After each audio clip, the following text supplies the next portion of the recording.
अस्सलाम वालेकुम दोस्तों, आज मैं आप लोगों को बताऊंगा कि सात ऐसी कौन सी मिस्टेक है जिसकी वजह से जो है आपका एड बजट वेस्ट हो रहा होता है। अगर आप इन सात मिस्टेक पे ग्रिप कर लेते हैं तो आपका बजट भी सेफ रहेगा और आपकी टारगेटिंग भी अच्छी हो जाएगी और जो है आप अपनी कंपेन को बेनिफिट दे पाएंगे अगर इन मिस्टेक पे आप ग्रिप कर लेते हैं। तो आप इस मिस्टेक को जानने के लिए इस वीडियो को पूरा देखिएगा, कोई भी पॉइंट आपने मिस नहीं करना। अगर आप मेरे चैनल पे न्यू हैं तो आप जो इस चैनल को सब्सक्राइब जरूर कर दें। देखिए दोस्तों, काफ़ी मिस्टेक होती हैं, ठीक है, जिसकी वजह से आपकी ऐड की परफॉर्मेंस डाउन हो जाती है, ठीक है, या आप बजट की मिस्टेक कर रहे होते हैं या आप टारगेटिंग की मिस्टेक कर रहे होते हैं, ठीक है, काफ़ी मिस्टेक है। लेकिन मैं आपको सिर्फ सात ऐसी मिस्टेक बताऊंगा जो कि कॉमन मिस्टेक है जिसकी वजह से जो है आपका ऐड का बजट वेस्ट हो रहा है लेकिन आपको मालूम नहीं होता।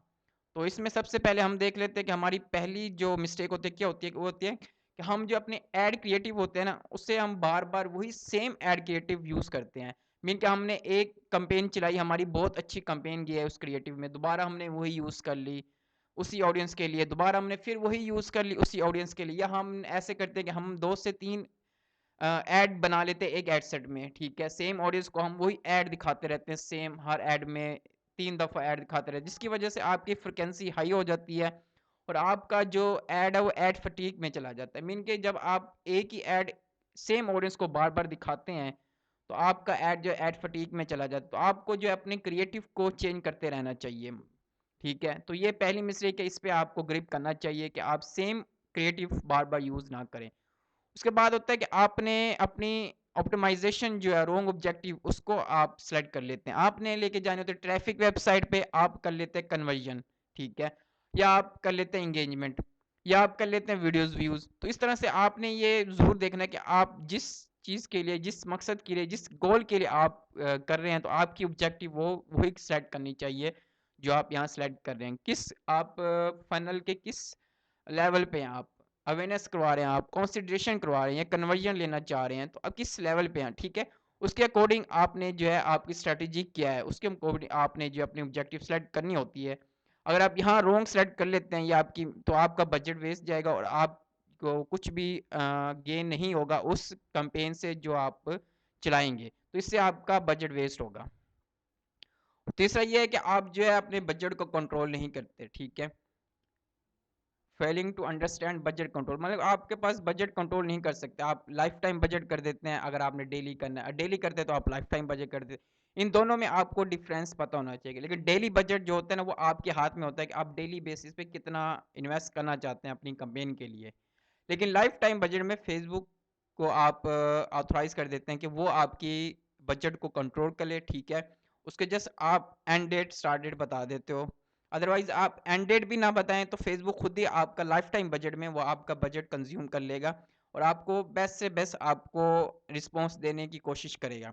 अगर आप डेली बजट करते हैं तो ये आपके हाथ में होता है। तो आपने अगर पहले से आपको एक्सपीरियंस है, आप कंपेन चलाते रहते हैं, ठीक है, तो आप जो है उसके अकॉर्डिंग यहाँ आप ऑप्शन सेलेक्ट करें। अगर डेली बजट सेलेक्ट करना है डेली करें, अगर लाइफ टाइम बजट सेलेक्ट करना है तो लाइफ टाइम स्पेंड करें। तो ये होता है, यहाँ लोग काफ़ी मिस्टेक कर देते हैं, इसकी वजह से आपका बजट जो है वो वेस्ट और होता है, क्योंकि आपको पता नहीं होता कि हमने कौन सा सेलेक्ट करना है, कौन सा बेनिफिशियल है हमारे लिए, ये आपने लाजमी देखें। उसके बाद आते हैं सेगमेंट ऑडियंसेस, मीन का आप काफ़ी नैरो ऑडियंस सेलेक्ट कर लेते हैं, ठीक है, नहरों से नहरों करते रहते हैं जिसकी वजह से आपका सीपीएम हाई बढ़ जाता है। अगर आपने टेस्ट करना है ऑडियंस को, आप कोशिश करें आपकी 2 मिलियन या 4 मिलियंस ऑडियंस हो, ठीक है, आप नहरों ना करें, उनमें से आप टेस्ट करें जो आपके लिए बेस्ट हो, आप उसको दोबारा से रिटारगेट करें। तो ये बेस्ट, अगर आप नैरो ऑडियंस करते हैं आपका सीपीएम हाई हो जाता है। सीपीएम हाई होता है तो आपका जो बजट है वो ज़्यादा कंज्यूम होता है। तो यहाँ आपने देख लेना अपनी ऑडियंस को, ठीक है, ज़्यादा नैरो आपने नहीं कर देना। तो ये आपने लाजमी अपने माइंड में रखना है कि आपने ओवर सेगमेंटिंग नहीं करनी।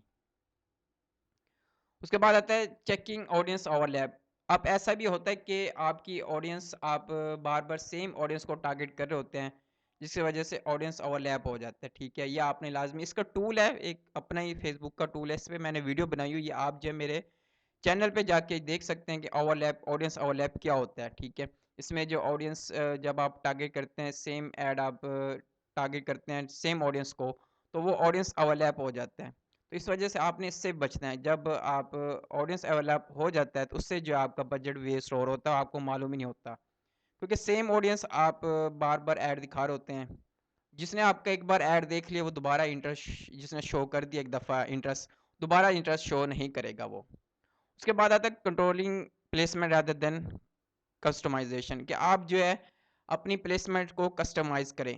पहली दफ़ा जो है आप ऑटोमेशन पे लगा सकते हैं, ठीक है। फिर आपने एनालिसिस करना है कि किस प्लेसमेंट पे आपको रिज़ल्ट अच्छा आ रहा है। आपको फेसबुक फीड में आ रहा है, इंस्टाग्राम फीड में आ रहा है, न्यूज़ फीड में आ रहा है, फेसबुक मार्केट प्लेस में अच्छा रिस्पॉन्स आ रहा है, या आपको इंस्टाग्राम पे आ रहा है, या आपको नीचे और भी काफ़ी हो सकते हैं कि आपको मैसेंजर पे आ रहा है, ऐप्स और सर्च में आ रहा है, किस में आ रहा है आपको, इन स्ट्रीम में आपको अच्छा रिस्पॉन्स आ रहा है, तो आप उसकी बेस पे जो है यहाँ से सेलेक्ट करें। आप उन प्लेसमेंट को सेलेक्ट ही ना करें जहाँ से आपको रिस्पॉन्स आता है, क्योंकि इंप्रेशन बेस पे फेसबुक जो आपसे चार्ज करता है, जब इंप्रेशन आएंगे तो आपका कॉस्ट वेस्ट ऑफ मनी होगा।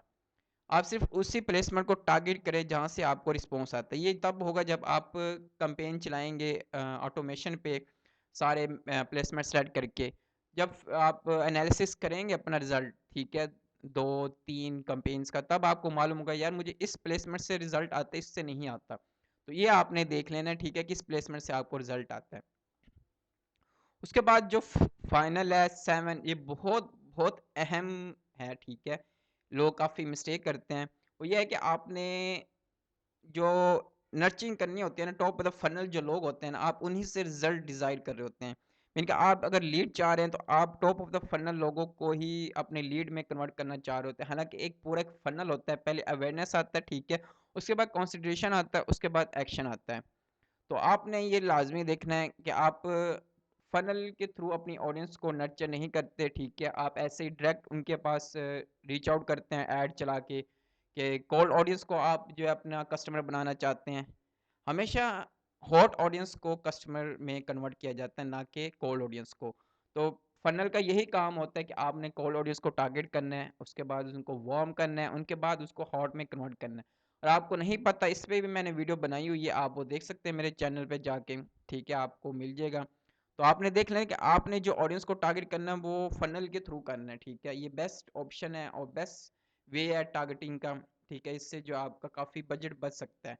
आप डायरेक्ट करेंगे, ठीक है, उससे लोग जो है जो कुछ लीड्स आ जाएंगी, ये कि नहीं बिल्कुल ही नहीं आएंगी, लीड्स होगी या कन्वर्जन जो आप लेना चाह रहे हैं, ठीक है, वो आ तो जाएगा, लेकिन आपके साथ जो एक बजट है वो ज़्यादा आपका कंज्यूम होगा।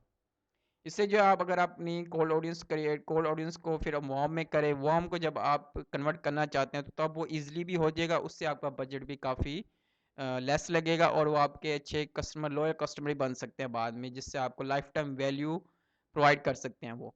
तो इस वजह से जो है आप इन 7 मिस्टेक पे आपने लाज़मी फ़ोकस करना है कि ये 7 मिस्टेक आपने कभी ही भी नहीं करनी। ये इस पे मैंने वीडियो बनाई हुई है, अगर आपको नहीं पता तो आप जो है मेरे चैनल पे जाके वीडियोज़ देख सकते हैं। और आपको अभी भी कोई बात समझ नहीं आई तो आप कमेंट बॉक्स में मेरे से पूछ सकते हैं और मेरा ग्रुप भी आप ज्वाइन कर सकते हैं।